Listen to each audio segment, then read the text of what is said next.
Good evening guys. Ayan. Kauwi ko lang from work. Kasi nanong ano pati, marga pa yung hairnet ko sa ulo.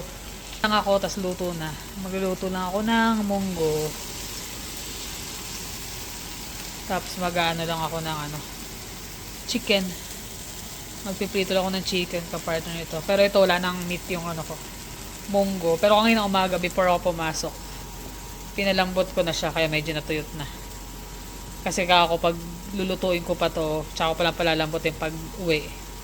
Then wala na. Too late na kami makakain. Kaya at least ito malambot na siya. Gisa na lang. Tapos prito mabilisan. Then nagtorin ako ng isda naman. Pangbaho nila para bukas. Kailangan may prep ko na rin yan mamaya. Blizzard. Testingin namin to kasi dadaling ko sa trabaho. Sobrang init.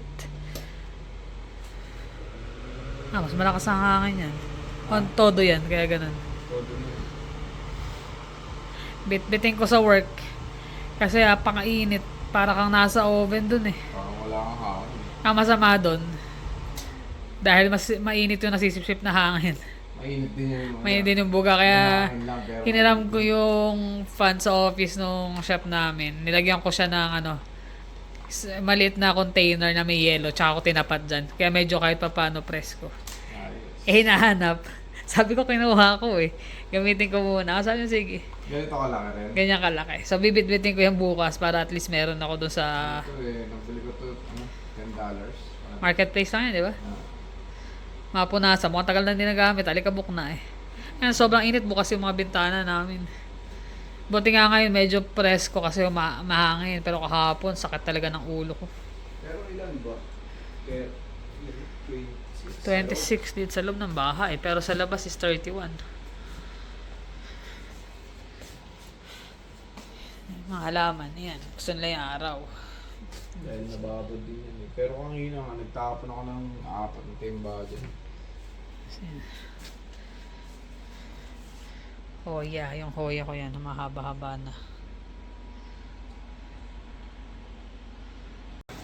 So yan. Halos tapos na yung munggo. Lalagyan na lang ng spinach. Hindi ko lang sure kung may spinach pa ako. Pero alam ko meron ako nung nakaraan. Pero kung wala, okay lang naman.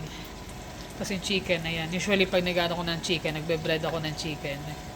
Lalagay ako ng breading. Nagpapasobra na ako. Yung tira, lalagay ko sa freezer. Para pag madali ang luto. Itotoko lang yan. Actually, kahit pag hindi natin yan frozen yan, diretso na. Prito. Ano lang naman yan manipis. Manipis na hiwa. Nakaka-save din ng oras yan Pag gumawa ka ng 8 piraso, gaya ng 4 kami. Isang tagi-tagisa lang naman kami pag kumain niya kasi malapad naman yan halos kalahati rin ng palad or more than. Ayun, luto na. Kain tayo guys. 3 lang kami, wala si Jonas. Sinundo ng tropa niya. Gagabi na yan. Si Jermaine Deo panggang kailan ka? Bukas? Wednesday pasok ka na. Napahinga siya ng ilang araw? 5 days? Sunod-sunod din may pasok. Hindi, nag-request kasi siya dire-diretso. Tama lang din yan. Para makapahinga. That's it. Yun. Good evening guys. Good evening 9 o'clock na. 9 o'clock. Actually past 9 o'clock. Medyo maganda yung weather. Dahil sa summer. Tsaka hindi mahangin. Hindi Hindi siya ganun ganong kalamok at saka ganong kainit. Sabi ko ramdam na nila yung yung presence ko. Kasi nung bumaba ako, lapitan na kagad sa akin yung yung lamok. Yun, mainit na mainit pa yan. Kakukulo lang talaga. Ano yan? Ang pagising. Correct. Lagi namang gising yan. Nakakagat na ako. Lagi Lagi na nung kinagat. So yun nga, presko rito sobrang init kasi ngayon. Kahit pa paano dito mahangin. Tsaka nakikita yung mga halaman. Nakaka-relax kahit pa paano, di ba? Lalo ganito after ng mahabang oras sa trabaho. Kailangan. Alam niyo naman yung mga environment namin, yung kagaya ni Kay, puro puro ano, Puro luto. mga panluto yung kaharap. Kami naman puro tubo. Ah. So maganda yung ganito ay parang medyo maiba. Lalo sa loob ng trabaho, sa kusina, ang init. So pagka nakalabas-labas Yun lang din yung mahanginan. pinagpapasalamat ko kasi nabalik nga ako sa blasting. Although Wala na sa init naka-helmet, ng pintura, wala no? nang init ng pintura, wala nang amoy ng mga chemical. Alikabok meron. Kaso hindi naman mawawala yun. May alikabok din naman doon sa... Tsaka nakamask din naman kami. Tsaka usually yung dati yun, pag pag summer na nagpipintura siya, Lakan-laka. nakakapagpalit siya 3 t-shirt. Sobrang, Basang-basa yun. Basa. Init. Pag nilabas ko sa bag niya yung mga t-shirt, talagang basa.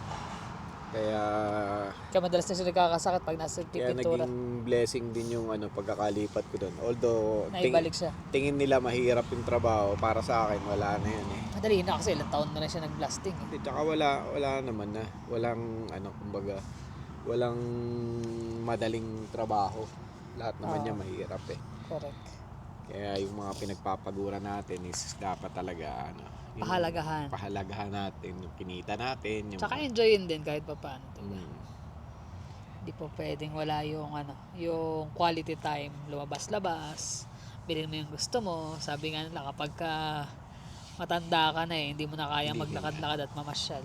Hindi mo na kayang Wag na hintayin na retirado na. tsaka mo palang gagawin yung mga gusto mo. Pero nakita ko nga pala kanina nung nagbo-browse ako, upload lang yata nila ninya nun eh. Nung palabas pa lang kami rito, nakita ko yung title nung kanilang podcast. Hindi ko alam, hindi ko pa napapanood kasi bago lang eh. Mamaya pa na panoorin yun.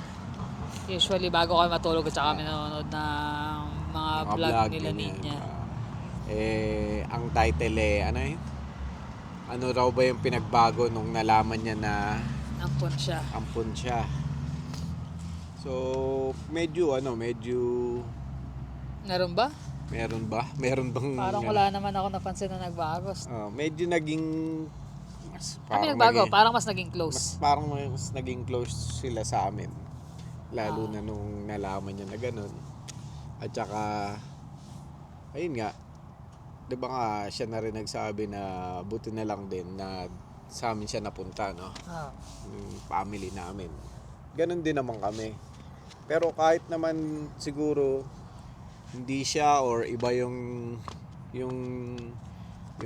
naging ampun ng mami at daddy, hindi pa rin magbabago yung yung pagtingin namin doon. Oo, kasi tinuring mo naman talaga Na kapatid. kapatid. Hindi mo naman tinuring na iba. Hindi Na- naman naaabot ng 37 years yun bago niya malaman kung may kakaiba, di ba? Siya na nga nagsabi, wala siyang naramdaman kasi nga prinsesa nga siya ninyo, di ba, nung time na yun. At saka Ang kung ako man, kasi dalawa na lang kami. Tapos nung time na yun, nung maliit pa siya, halos medyo malayo rin yung agwat namin. Kung ako man naging masamang kapatid para sa kanya or sa mga magulang ko, siguro ngayon hindi niya mahahawakan kahit na ano pa dun sa mga ari-arian namin na iwan or mga bagay-bagay na hindi dapat napunta sa kanya, di ba? Parang Bali siya na lahat, siya na nagmamanage lahat doon. Pati yung ni mami, sa pension ni mami. Pension ni mami, pinapadala namin, yung kinikita doon sa apartment. Siya lahat yun. Kumbaga, wala na kami wala na kaming question doon sa na pupunta yung gastos. Hindi na namin pag may problema siya kay mami or kung ano man. Kung may kailangan, right away, padala kagad kami. Walang yun. Wala nang tanong-tanong. Kasi malaking bagay talaga na nandun din siya. Na talagang tinutukan din niya si mami ng gusto. Hindi biro Yun din yung pinagpapasalamat sa kanya kasi lalo rin siya napalapit kay mami dahil lalo niyang na-appreciate si mami. Na-appreciate si mami dahil nga nakita niya rin na ano pangalan nito? Na yung pagmamahal ni mami is lubos na hindi siya tinuring na iba. Mas umangat pa nga yung parang umangat pa nga yung pagmamahal niya kaysa sa amin, di ba? Dahil syempre, babae siya. Nag-iisang babae. Isang babae, noon pa hinihiling ni mami yon tsaka ni daddy, nung time na yon. So kami naman mga lalaki, may konting, syempre, hindi naman mawawala yun, lalo na nung Nung bata ka, bata. di ba? Yung medyo magsiselos ka, pero ganun pa man, hindi namin ginawang ano yan, Dahilan. hadlang o dahilan para gawan siya ng hindi maganda, di ba? Sa halip pa nga, kabaliktaran eh. Kasi the more na lumalaki kayo, talagang parang kayo naging tatay figure. Kasi maagang nawala, di ba yun? Nawala yung daddy namin, kami yung naging sumasaway sa kanya, syempre, bata, ako yung tiga-drawing pag may mga project. Si Kuya Boy, Si Kuya siya, Boy, ako, si Kuya Boy naman kasi nung time na yon nag-Saudi rin. Nagpunta rin ng Saudi Arabia, ilang Riyadh, saan pa ba siya napunta? Alcobar, ilang ano rin, parang isang dekada rin yata siya nandun. Mahigit, Bahrain. Mahigit, oo. Pasensya na, daming lamok. Biglang naglabasan yung mga lamok. Ayun, kaya kami, parang kami lang yung naiwan doon. Lalo Mami, ikaw, ako, tsaka si Mami, tsaka siya. Basically, tatlo lang talaga siya, tsaka si Ate Letty. Kasi nga si Kuya Boy. Wala. Yun, Si John John naman, never naman din talagang nagstay ng si Ate matagal sa Leti bahay. talaga, napanaginipan ko pa kanina isang gabi yun eh. Si Ate Leti eh. Na-miss mo na si Ate Letty rin. Siya yung namin yaya namin na talagang parang nanay eh. Ano na yun, parang ikalawang nanay na. Opa, Apa, kamusta po? kamus? Naligaw po kayo? Skyview. Ay, Skyview po. Doon po sa side na yun po. Tatawid Tatawid po kayo doon sa traffic light na yun. Yun po ang Skyview. Thank you. Saan kayo sa Pilipinas? Ano po kami? Giginto. Bulacan. Ano po yung dala nyo? Gusto nyo, Nangangalekta. meron po ako dito. Bibigyan ko kayo. Sige po. Sige ba, saglit Kunin lang lang po ka. kunin lang po. Po, tawid lang po kayo. Sige pa. Sige po, ingat po kayo. Ingat po.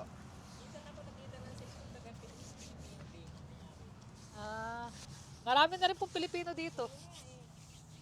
Sige Sige po. pa. Ingat po kayo, ingat. Madami na yung lamok. Tara na, sarap. Iyan. Biglang pasok kami, biglang dumami yung ano. Pumasok siya kasi dumaan si Lola. Medyo may edad na si Kasi nanay nagpa-vlog kami, narinig niya kami. Kasi hindi namin nakilala kasi naka-cup siya, balot na balot ng damit. Tapos Naka-mask. naka-mask. Nung narinig niya, biglang nag kami, tumingin sa amin. Tapos Ay, huminto Pilipino, siya. sabi niya ganyan. Ay, Pilipino. Ayan, kaya nakausap namin. Nakausap namin. Nag-ano siya, nag-iikot-ikot, nagkukolekta ng mga recycle ba? Yung mga bote, Mga recycle. mga lagay ng mga soft drinks. Dala niya lang sa, parang Parang trolley na maliit. trolley na maliit. So, binigyan ko siya 2 supot doon. Yung iba kasi hindi pa nakasupot. Ang dami, nandiyan sa baba eh. Hindi na madala Pero sa... pinili ko yung malalaki, yung yung sa Magaan. gatas. Tsaka Tsaka magaan. magaan. Yung Ay, gatas. tulong na rin namin yun. Naliligaw daw kasi siya. Skyview, yung laki nito, pag ganun siya, Kawawa naman eh. yun dito, sabi namin, tawid lang po kayo doon, yun, dire-diretso. Pag nasa Skyview na raw siya, alam na niya. Pero dito, hindi niya raw malaman saan siya lalabas. Ay, Naiinip, pumasok ka na, kwentuhan ko pa eh, naiinip daw siya kasi sa bahay. Oo. Siguro sa umaga, nag-aalaga siya ng mga apo. Apo. Usually ganun, di ba? Pag kinuha rito yung mga parents, kinukuha ng para mag-alaga ng mga apo. Kasi siguro pag nakauwi na yung mga anak nila, sige, lakad-lakad muna. Might as well nga naman. Kuha ka na, wala namang masama. Kasi hindi rin naman siya makakapag-apply ng trabaho dahil medyo may edad na. Tsaka hindi niya rin alam kung gaano kabigat yung trabaho. Extra ano rin yun Extra Oo. kita na rin yun kung may ipon niya yung mga bote-bote. Nakikita niyo naman dati sa mga vlog namin pag may aipon kami minsan. Yung buong 60. winter na yon 60, 70, di ba? Ang dami. Dati malakas kami sa mga juice talaga. Ngayon tinigil na So, kasi. wala. Kaya tagal, ilang ano na yan. Since last year pa yung mga bote na nandyan. Tsaka yung mga beer, ganyan, dati may mga bote kami ngayon, hindi na kasi ako nagiinom din. Tsaka bira na lang may bisita na umiinom dati madalas kasi. Bira na rin, so yun. Ano naman si nanay? Binigyan dalawang Exercise kaya di ba to? dalawang garbage bag. Nandito siya. Pauwi na siya nakahabol pa siya. No, eh. Nakakatawa naman. So balik tayo sa topic kay Nina kanina. Yun nga. May sa tingin ko hindi naman ang pagbabago is positive, hindi negative kasi hindi naman na siya bata na kagaya ng mga ibang napapanood natin na mga telenovela diyan na pag nalaman na ampon sila mas nagiging sila suwail ganyan or rebelde. Sa tingin ko naman hindi naman naging ganoon kasi medyo may edad na rin siya nung nalaman niya na di ba, na ampun siya. Tsaka kahit yung mga bata, sila Sky at saka si Cloud, Mm. kahit alam nila na kung ano na yung sitwasyon, never Ayun. nagbago yung astito-tita nila sa amin as Ah. pamangkin. Hindi naman. Dahil Pag may si Master Siomay. Ka-chat namin sila, matik yung magkahay yung mga bata. Ay tito, ay tita. So nakakatawa din naman, at least andun na kasi, kumbaga nabuo na yung relasyon eh. Oo, hindi na mawawala. Hindi na yun. mawawala yun, kahit sabihin mo ano pang hadlang yan. Kapatid na yung kapatid. Hindi na magbabago yun. Hindi, ang pagiging kapatid naman kasi hindi naman lagi kailangan mo kadugo. Minsan nga, yung kadugo mo pa yung yung nagpapahamak sa iyo eh. Pero sa amin naman kasi, hindi naman naging ganun yung sitwasyon. Pero yun nga, si Ninya nga is hindi naman namin kadugo. Pero higit pa sa kadugo yung naging turing namin sa kanya. Dahil naging prinsesya siya ng pamilya namin. Di ba? Tama. Ay, Pero hindi ko pa napapanood yung yung podcast Kaya nila pa Ninya. naman Pero para sa amin, yung reaction namin, hindi naman reaction do sa podcast nila, pero yung sa title pa lang. Para sa amin, hindi magbabago yun at mananatili yung namin. Yung pagiging magkapatid namin. Or para sa akin, ewan ko Hindi man, sa kanya, pero hindi naman nagbago dahil nga mostly lagi na siyang tumatawag. tsaka madalas pa nga naging nag-uusap di ba? Pero before nung umuwi kami nun, meron naging instance na na parang naging problema namin, di ba, magkapatid. To be honest nainis ako, nagtampo ako sa kanya dahil mini-message ko siya, ganyan, hindi siya sumasagot. Yung pala, dumadaan siya doon sa point na depressed. Hindi niya naman sinasabi kasi wala cut out lahat pati yung vlog nila, pati yung pag nag-message ako, wala. Mapapasin yun, di ba nawala sila sa vlog? Ang tagal nun, ang tagal. Naiinis na ako kasi hindi ko na maalam kung ano yung sitwasyon nila, kung ano nangyayari. Nagiging buti na lang yung mga caregiver ng mami. Sobrang attached sa amin yung communication doon. Message lang namin, sumasagot kagad. So, sila yung naging namin, daan namin para maipahatid do sa kay mami yung mga kailangan niya. mga kailangan. At saka sila rin, kung may kailangan sila, sabi ko, total, hindi rin nila makontak si Ninya noong time na yon. Sa akin, hindi lumalapit sa amin. So, yun lang yung point na kainisa kami. Pero, nung umuwi na kami, nung last na uwi yun, Dito, last. nung 2023. Oo. Bago ko Ma-surgery.